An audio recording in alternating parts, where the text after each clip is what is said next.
Hello everyone, welcome to study with বাসার। তোমাদের জন্য নিয়ে চলে আসলাম আরও একটি ধামাকা মক টেস্ট। আজকের মক টেস্টে রেখেছি একদম পুরো অ্যাডভান্স লেভেলের প্রশ্ন। তো ভিডিওটিকে তোমরা না টেনে একদম শেষ পর্যন্ত দেখতে থাকো, আর ভিডিওর শেষে কার কত স্কোর হলো অবশ্যই কমেন্ট করে জানাও। তো চলো বেশি দেরি না করে চলে যাই আমাদের মেন ভিডিওতে। আমাদের প্রথম প্রশ্ন, শকাব্দ কে প্রচলন করেন? অপশানগুলো দেখো, অশোক, কনিষ্ক, হর্ষবর্ধন নাকি বিক্রমাদিত্য। প্রত্যেকে সঠিক উত্তরটি দেওয়ার চেষ্টা করো। এখানে আমাদের সঠিক উত্তরটি হয়ে যাবে অপশান বি, কনিষ্ক। 78 খ্রিস্টাব্দে কুষাণ সম্রাট কনিষ্ক সিংহাসনে আরোহণ করেন এবং সেই বছর থেকে শকাব্দ গণনা করা হয়। 2 নম্বর প্রশ্ন, শিবাজির রাজ্যাভিষেক কোথায় হয়েছিল? অপশানগুলো দেখো, রায়গড়, পুনে, তোরণ নাকি সাতারা। এখানে আমাদের সঠিক উত্তরটি হয়ে যাবে অপশান এ, রায়গড়। আমাদের 3 নম্বর প্রশ্নটি হলো, জালিয়ানওয়ালাবাগের হত্যাকাণ্ড কত সালে ঘটেছিল? 1919 সালের 13 এপ্রিল নাকি 1920 সালের 1 আগস্ট নাকি 1922 সালের 5 ফেব্রুয়ারি নাকি 1930 সালের 12 মার্চ। বলো এখানে সঠিক উত্তর কোনটি হবে? এখানে আমাদের সঠিক উত্তরটি হয়ে যাবে অপশান এ, 1919 সালের 13 এপ্রিল। এখানে তোমরা এটাও মনে রাখবে যে রাওলাট আইনের প্রতিবাদে অমৃতসরে এই সভা হচ্ছিল। জেনারেল ডায়ার সেখানে গুলি চালানোর নির্দেশ দেন। আমাদের 4 নম্বর প্রশ্ন, সৌরজগতের সবচেয়ে উষ্ণ গ্রহ কোনটি? অপশানগুলো দেখো, বুধ, শুক্র, মঙ্গল নাকি বৃহস্পতি। প্রত্যেকে সঠিক উত্তরটি দেওয়ার চেষ্টা করো। আমাদের এখানে সঠিক উত্তরটি হয়ে যাবে অপশান বি, শুক্র। তোমরা মনে রাখবে বুধ সূর্যের সবচেয়ে কাছে থাকলেও শুক্র গ্রহে প্রচুর কার্বন ডাই অক্সাইড থাকায় এটি সবচেয়ে বেশি তাপ ধরে রাখে এবং সবচেয়ে বেশি উষ্ণ। আমাদের 5 নম্বর প্রশ্নটি হলো, সাদা কয়লা কাকে বলা হয়? অপশানগুলো দেখো, ইউরেনিয়াম, জলবিদ্যুৎ, তাপবিদ্যুৎ নাকি সৌরশক্তি। বলো এখানে সঠিক উত্তর কোনটি হবে? এখানে আমাদের সঠিক উত্তরটি হয়ে যাবে অপশান বি, জলবিদ্যুৎ। জলবিদ্যুৎ উৎপাদনে পরিবেশ দূষণ হয় না এবং জলের রং সাদা, তাই একে সাদা কয়লা বলা হয়। 6 নম্বর প্রশ্ন, গ্রীষ্মকালে উত্তর পশ্চিম ভারতে বিশেষ করে রাজস্থান, দিল্লি, পাঞ্জাব যে শুষ্ক ও অত্যন্ত উষ্ণ বায়ু প্রবাহিত হয় তাকে কি বলে? আঁধি, লু, কালবৈশাখী নাকি চিনুক। বলো এখানে সঠিক উত্তর কোনটি হবে? এখানে আমাদের সঠিক উত্তরটি হয়ে যাবে অপশান ডি, লু। এছাড়াও তোমরা মনে রাখবে আঁধি হলো রাজস্থানের গ্রীষ্মকালীন ধূলিঝড় আর লু হলো গরম বাতাস। আমাদের 7 নম্বর প্রশ্ন, পশ্চিমবঙ্গের সর্বাধিক বৃষ্টিপাতযুক্ত অঞ্চল কোনটি? অপশানগুলো দেখো, বক্সা ডুয়ার্স, দার্জিলিং, পুরুলিয়া নাকি দীঘা। বলো এখানে সঠিক উত্তর কোনটি হবে? এখানে আমাদের সঠিক উত্তরটি হয়ে যাবে অপশান এ, বক্সা ডুয়ার্স। আলিপুরদুয়ার জেলার বক্সা ডুয়ার্সে পশ্চিমবঙ্গের সবচেয়ে বেশি বৃষ্টিপাত হয়। আর যদি বলা হয় সবচেয়ে কম, তো সবচেয়ে কম বৃষ্টিপাত হয় বীরভূম জেলার ময়ূরেশ্বরে। 8 নম্বর প্রশ্ন, নিচের কোনটি উদ্বায়ী মেমোরি বা ভোলাটাইল মেমোরি নামে পরিচিত? খালি শুধু প্রশ্নটিকে একটু ঘুরিয়ে দেওয়া হয়েছে। উদ্বায়ী মানে কারেন্ট চলে গেলে যেগুলো মুছে যায়, যা তথ্য ধরে রাখতে পারে না। তো অপশানগুলো দেখো, রম, হার্ড ডিস্ক, র্যাম নাকি সিডি। তো এর উত্তর আশা করছি বলতে হবে না, সকলে উত্তর দিতে পারবে। তোমরা প্রত্যেকে কমেন্ট করে জানিয়ে দিও এর সঠিক উত্তর কোনটি হবে। 9 নম্বর প্রশ্ন, কোনো কাজ ভুলবশত হয়ে গেলে তা আন্ডু করার জন্য শর্টকাট কী কোনটি? অপশানগুলো দেখো এবং প্রত্যেকে উত্তরটি দেওয়ার চেষ্টা করো। অপশানগুলো দেখো, control plus U, control plus Y, control plus Z নাকি কন্ট্রোল প্লাস ডাব্লু। তো আমাদের এখানে সঠিক উত্তরটি হয়ে যাবে option C, control plus Z. 10 number প্রশ্ন, হিসাব নিকাশ বা স্প্রেডশিট তৈরি করতে কোন সফটওয়্যার ব্যবহার করা হয়? MS Word, MS PowerPoint, MS Excel নাকি এমএস পেইন্ট। এখানে আমাদের সঠিক উত্তরটি হয়ে যাবে option C, MS Excel. 11 number প্রশ্ন, ভারতের সংবিধান রচনা করতে মোট কত সময় লেগেছিল? তোমরা অপশানগুলো পড়ো এবং সঠিক উত্তর কোনটি হবে বলার চেষ্টা করো। এখানে আমাদের সঠিক উত্তরটি হয়ে যাবে অপশান বি, 2 বছর 11 মাস 18 দিন। আমাদের 12 নম্বর প্রশ্নটি হলো, সম্পত্তির অধিকার বর্তমানে একটি কী ধরনের অধিকার? অপশানগুলো দেখো, মৌলিক অধিকার, আইনি অধিকার, মানব অধিকার নাকি নির্দেশমূলক অধিকার? বলো এখানে সঠিক উত্তর কোনটি হবে? এখানে আমাদের সঠিক উত্তরটি হয়ে যাবে অপশন বি, আইনি অধিকার। এছাড়াও তোমরা মনে রাখবে 1978 সালের 44তম সংশোধনীর মাধ্যমে এটিকে মৌলিক অধিকারের তালিকা থেকে বাদ দিয়ে 300A ধারায় আইনি অধিকার হিসেবে রাখা হয়েছে। অনেকে হয়তো এই অতিরিক্ত তথ্য দেওয়ার জন্য বিরক্তি বোধ করবে যে ভিডিও লম্বা হয়ে যাচ্ছে, কিন্তু তোমরা মনে রাখবে এর ভিতর থেকেও কিন্তু অনেক সময় প্রশ্ন চলে আসে, তো এটাও তোমাদের একটা এক্সট্রা তথ্য জানা থাকছে। যদি এর মধ্যে থেকে প্রশ্ন চলে আসে তাহলে সেখান থেকে তোমাদের উত্তরটি মিস যাবে না। 14 নম্বর প্রশ্ন, কেন্দ্র ও রাজ্যের মধ্যে সম্পর্ক সংবিধানের কোন তফসিলে বলা আছে? অপশানগুলো দেখো, সপ্তম তফসিল, ষষ্ঠ তফসিল, অষ্টম তফসিল নাকি দশম তফসিল। প্রত্যেকে সঠিক উত্তরটি দেওয়ার চেষ্টা করো। এখানে আমাদের সঠিক উত্তরটি হয়ে যাবে অপশন এ, সপ্তম তফসিল। আমাদের 15 নম্বর প্রশ্নটি হলো, পশ্চিমবঙ্গ ও আসামকে পৃথক করেছে কোন নদী? প্রত্যেকে সঠিক উত্তরটি দেওয়ার চেষ্টা করো। সংকোচ, তিস্তা, তোরসা নাকি জলঢাকা? এখানে আমাদের সঠিক উত্তরটি হয়ে যাবে অপশন এ, সংকোচ। 16 নম্বর প্রশ্ন, বাংলা চলচ্চিত্রের জনক কাকে বলা হয়? Option A Satyajit Ray, option B Hiralal Sen, option C Pramathesh ঝড়ুয়া নাকি অপশন ডি ঋত্বিক ঘটক? এখানে আমাদের সঠিক উত্তরটি হয়ে যাবে অপশন বি, হীরালাল সেন। আমাদের 17 নম্বর প্রশ্নটি দেখো, জনপ্রিয় স্পোর্টস সিনেমা কোনিতে খিদায়ের চরিত্রে কে অভিনয় করেছিলেন? অপশানগুলো দেখে নাও, উত্তম কুমার, সৌমিত্র চট্টোপাধ্যায়, ভিক্টর বন্দ্যোপাধ্যায় নাকি প্রসেনজিৎ চট্টোপাধ্যায়? বলো এখানে সঠিক উত্তর কোনটি হবে? এখানে আমাদের সঠিক উত্তরটি হয়ে যাবে অপশন বি, সৌমিত্র চট্টোপাধ্যায়। 18 নম্বর প্রশ্নটি দেখো, বিখ্যাত গোয়েন্দা চরিত্র ব্যোমকেশ বক্সী এর স্রষ্টাকে? সত্যজিৎ রায়, শীর্ষেন্দু মুখোপাধ্যায়, সুনীল গঙ্গোপাধ্যায় নাকি শরদিন্দু বন্দ্যোপাধ্যায়? প্রত্যেকে সঠিক উত্তরটি দেওয়ার চেষ্টা করো। এখানে আমাদের সঠিক উত্তরটি হয়ে যাবে অপশন ডি, শরদিন্দু বন্দ্যোপাধ্যায়। 19 নম্বর প্রশ্ন, 2026 সালের পদ্মশ্রী পুরস্কার পেলেন ভারতের কোন দুই ক্রিকেট অধিনায়ক? অপশানগুলো দেখো, বিরাট কোহলি ও স্মৃতি মান্দানা, রোহিত শর্মা ও হরমনপ্রীত কৌর নাকি সূর্য কুমার যাদব ও রিচা ঘোষ নাকি জসপ্রীত বুমরা ও দীপ্তি শর্মা? বলো এখানে আমাদের সঠিক উত্তর কোনটি হবে? তো আমাদের এখানে সঠিক উত্তরটি হয়ে যাবে অপশন বি, রোহিত শর্মা ও হরমনপ্রীত কৌর। 20 নম্বর প্রশ্ন, বাংলা সাহিত্যে অবদানের জন্য 2025 সালে কে সাহিত্য একাডেমি পুরস্কার পেলেন? অপশানগুলো দেখো, শীর্ষেন্দু মুখোপাধ্যায়, প্রচেতন গুপ্ত, ত্রিদীপ কুমার চট্টোপাধ্যায় নাকি স্বপ্নময় চক্রবর্তী? বলো এখানে সঠিক উত্তর কোনটি হবে? তো এখানে আমাদের সঠিক উত্তরটি হয়ে যাবে অপশান সি, ত্রিদীপ কুমার চট্টোপাধ্যায়। আমাদের নেক্সট প্রশ্ন জেনারেল রিজনিং থেকে বলছে, প্রশ্নবোধক স্থানে কোন সংখ্যাটি বসবে? 0, 4, 18, 48, 100, তারপরে কত হবে? প্রত্যেকে ভিডিওটিকে পজ করে আগে উত্তরটি বলার চেষ্টা করো। তো দেখো এখানে যদি আমরা পার্থক্য বার করি তাহলে ভালো করে লক্ষ্য করলে দেখো, প্রথমে 1³ মাইনাস 1-এর স্কোয়ার, তাহলে 1³ কত হয়? 1ই হয়। 1-এর স্কোয়ার 1ই হয়, তাহলে 1 মাইনাস 1 সমান কত? 0। তারপরে 1-এর পরে 2-এর স্কোয়ার মাইনাস 2-এর কিউ মাইনাস 2-এর স্কোয়ার, তাহলে 2-এর কিউ সমান কত? 8 মাইনাস 2-এর স্কোয়ার সমান 4, তাহলে 8 মাইনাস 4 সমান 4। তারপরে দেখো 3-এর কিউ মাইনাস 3-এর স্কোয়ার, 3-এর কিউ কত? 27 মাইনাস 3-এর স্কোয়ার হচ্ছে 9, 27 মাইনাস 9 সমান 18। তারপর ঠিক ধাপে দেখো, 4-এর কিউ মাইনাস 4-এর স্কোয়ার সমান 48, 5-এর কিউ মাইনাস 5-এর স্কোয়ার সমান 100, তাহলে 6-এর কিউ মাইনাস 6-এর স্কোয়ার সমান কত হবে? 6-এর কিউ সমান কত?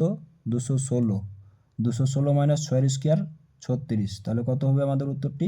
180। তাহলে আমাদের এখানে সঠিক উত্তরটি হয়ে যাচ্ছে অপশন বি, 180। পাশে তবুও তোমাদের আসেনের জন্য আমি লজিকটা দিয়ে দিচ্ছি, তোমরা দেখে নিও ভালো করে। 22 নম্বর প্রশ্ন, লুপ্ত সংখ্যাটি নির্ণয় করুন। 8, 3, 21, 6, 5, 25, তারপরে 12, 2-এর পরে কত সংখ্যাটি হবে? তোমরা ভিডিওটি পজ করে আগে উত্তরটি দেওয়ার চেষ্টা করো। তো এখানে আমাদের সঠিক উত্তরটি হয়ে যাবে অপশান সি, 22। কীভাবে দেখো, প্রথম সংখ্যা দুটিকে গুণ করে দ্বিতীয় সংখ্যাটি দিয়ে বিয়োগ করে দিয়েছে। দেখো 3 8 24 মাইনাস 3 21, 5 6 30 মাইনাস 5 25, 12 দুগুণে 24 মাইনাস 2, তাহলে হয়ে যাবে 22।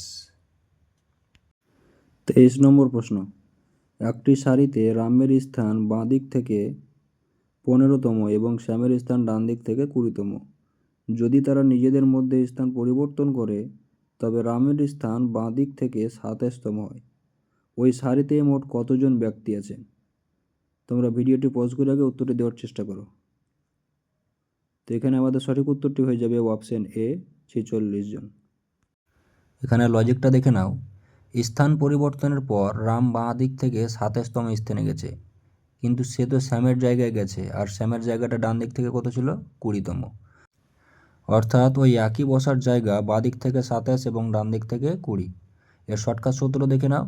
মোট মানুষ হচ্ছে লেফট প্লাস রাইট মাইনাস 1, তাহলে মোট সংখ্যা কত ছিল? 27 প্লাস 20 মাইনাস 1 হয়ে গেলে 47 মাইনাস 1 সমান 46। আশা করছি বুঝতে পারলে। যদি না এরপরে না বুঝতে পারো অবশ্যই কমেন্ট করে জানাবে। 24 নম্বর প্রশ্ন, কোডিং ডিকোডিং থেকে। কোনো সাংকেতিক ভাষায় গোকে যদি 32 লেখা হয় এবং SIC-কে 49 লেখা হয়, তবে ওই একই ভাষায় সামকে কি লেখা হবে? প্রত্যেকেই উত্তরটি দেওয়ার আগে চেষ্টা করো। তো এখানে আমাদের সঠিক উত্তরটি হয়ে যাবে অপশন এ, 56। এখানে প্রতিটা লেটারের উল্টো দিক থেকে মান ধরা হয়েছে। দেখো, জি এর যদি উল্টো মান ধরি আমাদের, তাহলে 20 হয়ে যাবে। ও এর উল্টো মান হয়ে যাবে 12, তাহলে 20 প্লাস 12 সমান 32। ঠিক একইভাবে সি এর যদি আমরা উল্টো মান ধরি, তাহলে এস এর 8, এইচ এর 19, ইর 22, তাহলে যোগফল করলে 49। ঠিক একইভাবে সামের যদি আমরা উল্টো মান ধরি, এস এর 8, ও এর 12, এম এর 14 এবং ই এর 22, তাহলে টোটাল যোগ করলে হয়ে যাবে আমাদের 56। তাহলে আমাদের সঠিক উত্তরটি হয়ে যাচ্ছে অপশন এ, 56। পাশে আমি লজিকটা দিয়ে দিলাম, তোমরা দেখে নিও। 25 নম্বর প্রশ্ন, ব্লাড রিলেশন থেকে। একটি ছবির দিকে দেখিয়ে এক ভদ্রলোক বললেন, আমার কোনো ভাই বা বোন নেই, কিন্তু এই লোকটির বাবা হলো আমার বাবার ছেলে। ছবিটি কার? অপশানগুলো দেখো এবং সঠিক উত্তরটি দেওয়ার চেষ্টা করো। আমাদের এখানে সঠিক উত্তরটি হয়ে যাবে অপশান সি, ভদ্রলোকের ছেলের। 26 নম্বর প্রশ্ন, প্যালিওন্টোলজি ইস্টু জীবাশ্ম হলে এন্টোমোলজি ইস্টু কী হবে? বলো এখানে সঠিক উত্তর কোনটি হবে? এখানে আমাদের সঠিক উত্তরটি হয়ে যাবে অপশন বি, কীটপতঙ্গ।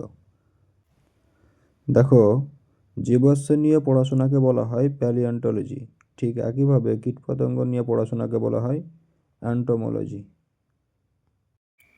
আমাদের 27 নম্বর প্রশ্নটি হলো, কোনো সাংকেতিক ভাষায় ওয়াটারকে যদি XAWIW লেখা হয় তবে ওই একই ভাষায় ফায়ারকে কি লেখা হবে? তোমরা প্রত্যেকে আগে উত্তরটি দেওয়ার চেষ্টা করো। তো দেখো, এখানে যদি আমরা পার্থক্য লক্ষ্য করি, তাহলে প্রত্যেকটা অক্ষর থেকে, প্রথম অক্ষর থেকে 1 প্লাস হয়েছে, দ্বিতীয় অক্ষর থেকে 2 প্লাস হয়েছে, তৃতীয় অক্ষর থেকে 3 প্লাস হয়েছে।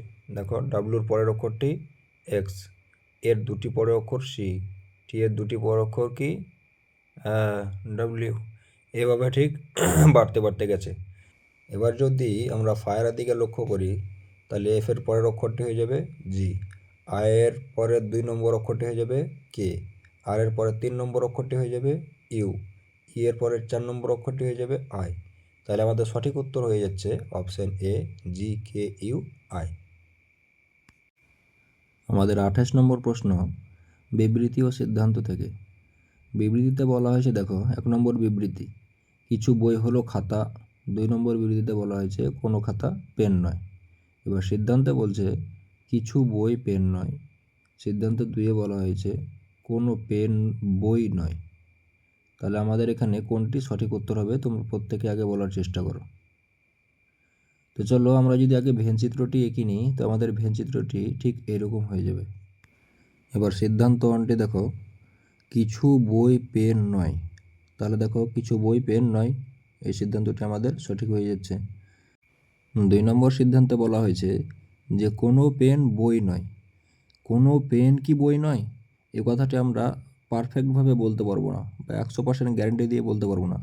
কেননা পেনের ভ্যানটা যদি আমরা বড় করে আঁকি তাহলে বইয়ের ওপর দিয়ে যেতেই পারে, খাতার ওপর দিয়ে যেতেই পারে। তাহলে কিছু বই পেন নয় এই কথাটি বলতে পারবো, কিন্তু কোনো পেন যে বই নয় এই কথাটি আমরা বলতে পারবো না, তাহলে এটি ভুল হয়ে যাবে। তাহলে আমাদের সঠিক উত্তরটি হয়ে যাবে অপশন এ, শুধুমাত্র সিদ্ধান্ত 1 সত্য।